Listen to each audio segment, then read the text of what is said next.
Hi guys, welcome back. So in this video I will break up a teaser of Bengali cinema Khadan. It starting the Bengali superstar Dev.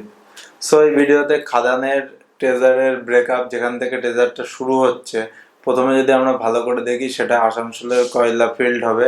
Asansol রানীগঞ্জের ওই এলাকাতে পুরোটা shoot হয়েছে পুরো সিনেমাটা এবং এর পরের সিনেই আমরা দেখতে পাই যে সেখানে ব্লাস্ট হচ্ছে এবং ওই ব্লাস্টটাকে যদি আমরা খুব ভালোভাবে দেখি তাহলে দেখবো ওখানে একটা ব্লাস্ট না পরপর 8-10টা ব্লাস্ট হচ্ছে এবং ওটাকে যদি আমি স্লো মোশন করি তাহলে আরও দেখবো যে ভিএফএক্স এর কাজটা দারুণ হয়েছে এবং প্রতিটা ব্লাস্টের পরে কি হয় যে পার্টিকেলগুলো ওড়ে সেগুলোকে আলাদা আলাদাভাবে দেখা যাচ্ছে। এর মানে ওই ওয়ার্কটা খুব ভালো হয়েছে ভিএফএক্স এর এই বেঙ্গলি সিনেমার কম বাজেটে, ওটা দারুণ। তারপরে যদি নেক্সট সিনে দেখা হয় যে দুটো ট্রাক হু করতে করতে আসছে, ট্রাক দুটোকে যদি আমি স্লো করি নাম্বার দেখা যাবে WB374175 এবং WB375174। একটা গাড়ির সঠিক কাগজপত্র এবং ভ্যালিডিটি পিরিয়ডের মধ্যে আছে 4175 আর 5174 ওর অনেক কিছু আপডেটেড নেই। ও পলিউশন ইন্স্যুরেন্স এগুলো আপডেট করার দরকার। দেবদা খেয়াল রেখো পলিউশন ইন্স্যুরেন্স ছাড়াই ওই গাড়িটা চলছে। গেল 3 নম্বর পয়েন্ট। আমি যদি নেক্সট সিনে যাই, এখানে চায়ের দোকানের সামনে মারামারি হচ্ছে। ওটাকে যদি খুব ভালোভাবে দেখা যায় দেখা যাবে এক সাইডে মশলা বিক্রি হচ্ছে, একটু পুরনো প্লটে রাখা হয়েছে এই সিনগুলো অ্যাকচুয়ালি।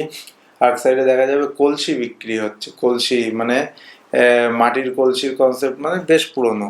আর চায়ের দোকান, বিস্কুট রাখা আছে এবং সেটাকে যদি আরও ভালো করে একটু জুম করি তাহলে দেখতে পাবো আম গাছে বোল হয়েছে।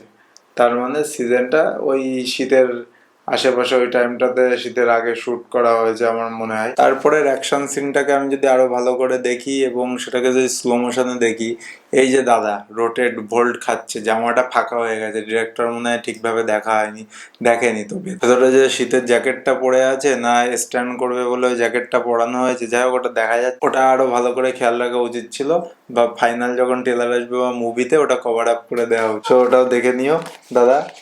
5 নম্বর দেব যে রয়্যাল এনফিল্ডটা এখানে চালাচ্ছে তার নাম্বারটা WNM7452 WNM। এই নাম্বারে তো আপাতত কোনো গাড়ির অস্তিত্ব নেই, তো হয়তো আগে ছিল অথবা বাস এটা একটা কাল্পনিক নাম্বার।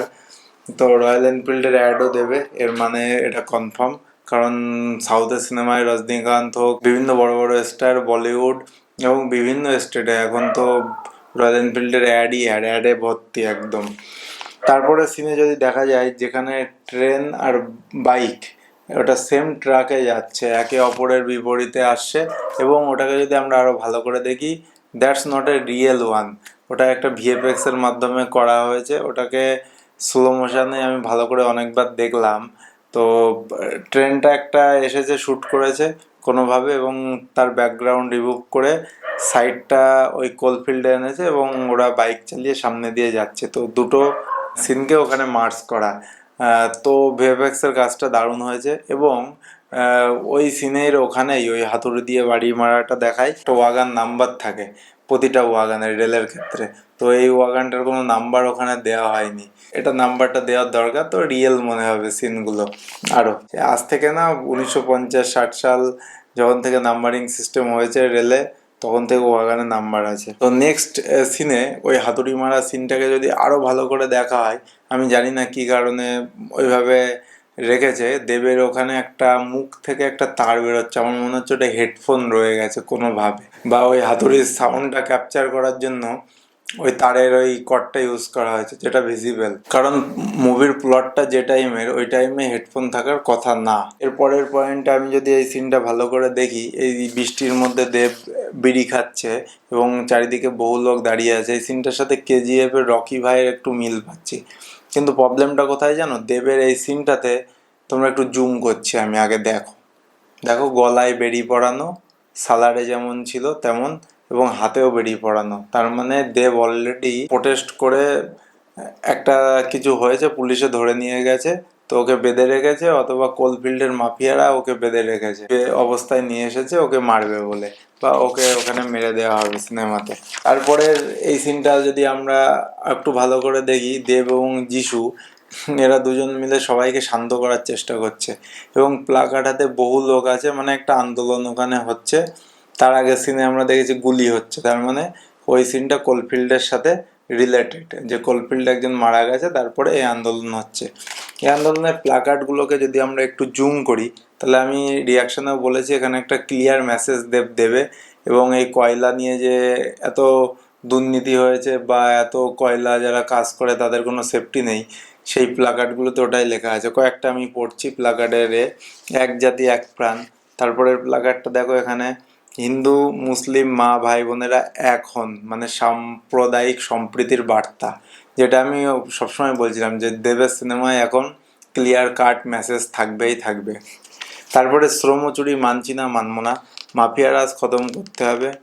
আর একটা আমি ভালো করে দেখলাম, কয়লা শ্রমিকদের সুরক্ষার দায় সরকারকে নিতে হবে। তো সরকারের এগেনিস্টে যে, যেমন প্রজাপতিতে দেব কিছু বানিয়েছে, তো এখানেও সরকারের এগেনিস্টে থাকছে। তো এর মানে কয়লা দুর্নীতি নিয়েও কিছু জিনিস থাকবে, কারণ এই মার্সিডিজ নিয়ে আসছে, এরা কারা? তো এই কয়লা মাফিয়া হবে অথবা কোলফিল্ডের মালিক। তো মার্সিডিজের যে নাম্বারটা আছে WBF8770, তার অস্তিত্ব নেই। তো এটা মন করা হবে।